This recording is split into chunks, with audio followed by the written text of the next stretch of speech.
నమస్కారం. ఈటీవీ 2 తీర్థయాత్ర కార్యక్రమానికి స్వాగతం. మన దేశంలో ఉన్న చార్ధామాలలో ఒకటిగా ద్వాదశ జ్యోతిర్లింగ క్షేత్రాలలో 7వదిగా విరాజిల్లుతోన్న తీర్థక్షేత్రం రామేశ్వరం. తమిళనాడు రాష్ట్రం బంగాళాఖాతం తీరంలో ఉన్న ఈ దివ్యక్షేత్రంలో సాక్షాత్తు రామలింగేశ్వర స్వామి వారు, పర్వతవర్ధని అమ్మవారు కొలువై భక్తుల చేత నిత్య నీరాజనాలు అందుకుంటున్నారు. ఆ దివ్యక్షేత్ర వైశిష్టం ఏమిటో మనం ఇప్పుడు చూద్దామా?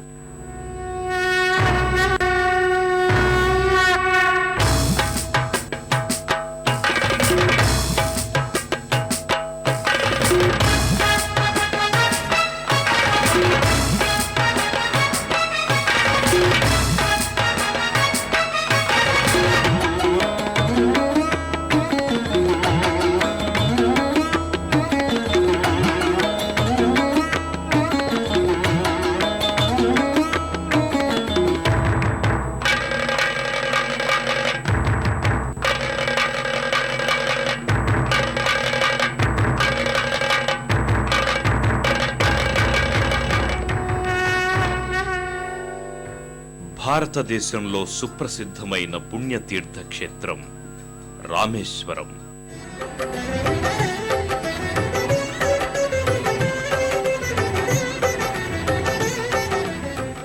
సేతుబంధేతు రామేశం అని ద్వాదశ జ్యోతిర్లింగ ఆలయాలలో 7వ దేవాలయంగా రామేశ్వరం వినుతికెక్కింది. బంగాళాఖాతాన్ని ప్రాచీన కాలంలో పూర్వ సముద్రంగా వ్యవహరించేవారు.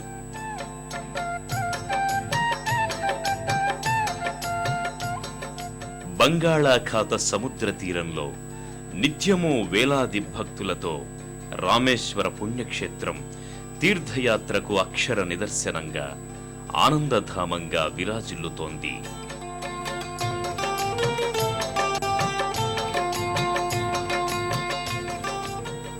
శ్రీరామచంద్రుని పాదస్పర్శతో పునీతమైన పవిత్ర ప్రదేశంగా రామేశ్వరాన్ని భక్తులు సంభావించి ఆరాధిస్తుంటారు.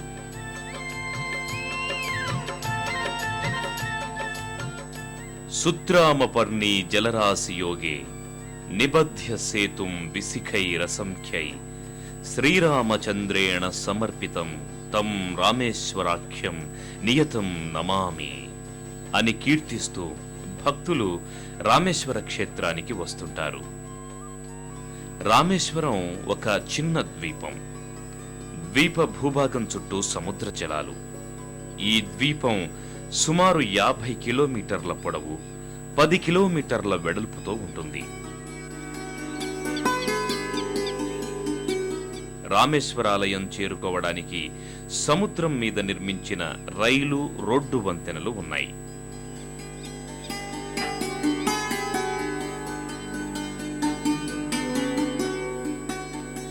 1914వ సంవత్సరంలో సముద్రం మీద కట్టిన రైలు వంతెనను పాంబిన్ బ్రిడ్జి అని పిలిచేవారు.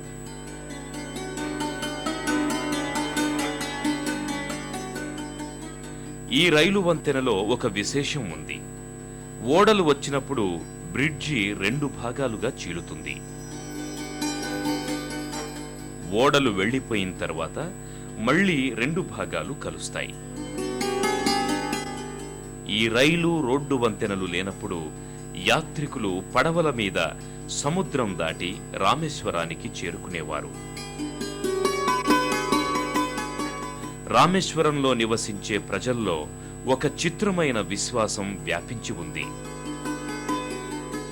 శ్రీరామచంద్రమూర్తి ఇక్కడ నడిచాడు గనక ఆయన నడిచిన ప్రాంతంలో నాగళ్లు పెట్టి దున్ని వ్యవసాయం చేయటానికి వాళ్ళు ఇష్టపడరు.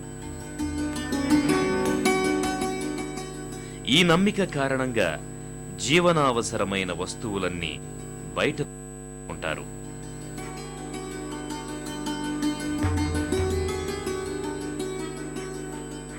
చింత చెట్లు, తాటి చెట్లు ఎక్కువ. 100 సంవత్సరాల నుంచి పెద్దగా మార్పులేమీ రామేశ్వరంలో కనిపించవు. అందువలన రామేశ్వరాన్ని అన్చేంజింగ్ సిటీ, మార్పులు లేని నగరంగా పిలుస్తుంటారు.